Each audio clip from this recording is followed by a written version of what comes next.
బింబి మరియు మాయాజాల జంగిల్. ఒక సుందరమైన ఆకుపచ్చ జంగిల్లో చిన్న కోతి బింబి ఉండేది. బింబికి చెట్లమీద లేగి స్వింగ్ చేస్తూ ఆడుకోవడం చాలా ఇష్టం. కాని జంగిల్లో వినిపించే రహస్యమైన శబ్దాలు బింబికి చాలా ఆకట్టుకున్నాయి. ఒకరోజు సూర్యకాంతి ప్రకాశిస్తున్నప్పుడు బింబి ఒక మెల్లని నవ్వు వినగలిగింది. ఏది అది అని ఆలోచించింది. దగ్గరికి వెళ్ళగా బింబి ఒక సొగసైన పసుపు తాడిపోచు గోల్డెన్ ఫ్రాగ్ ను చూసింది. దానికి ఒక ముద్దైన కిరీటం కప్పవలసినది. హలో బింబి అని పసుపు తాడిపోచు నవ్వుతూ చెప్పింది.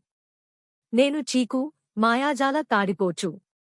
నా మాయా రాయి గాయమయ్యింది. అది లేకుండా జంగిల్ రంగులు పోతాయి. మనం దాన్ని వెతకాలి అని బింబి ఉత్సాహంగా చెప్పింది. బింబి మరియు చీకు కలసి పెద్ద చెట్ల మధ్యలో దూకి నిద్రలో ఉన్న పులులను జాగ్రత్తగా దాటుతూ జ్ఞానవంతమైన పంది పక్షిని అడిగి రాయి వెతికారు.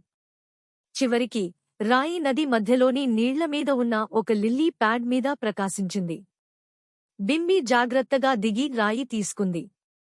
చీకు అది తాకగానే జంగిల్ రంగులు ప్రతి చోటా పూయిపోయాయి. పూలు మెరుస్తాయి, పక్షులు హ్యాపీగా పాడాయి. ధన్యవాదాలు బింబి, చీకు సంతోషంగా చెప్పింది. నువ్వే జంగిల్ను రక్షించావు. బింబి ఆనందంగా చెట్టుపైకి తిరిగి లేగింది. ఆ రోజు నుండి జంగిల్లోని ప్రతి జంతువు తెలుసుకున్నది, చిన్న కోతి అయినా పెద్ద వీరుడు అవ్వవచ్చు. ఈ మజా జంగిల్ కథ మీకు నచ్చితే లైక్ చేయండి, షేర్ చేయండి, సబ్స్క్రైబ్ చేయండి.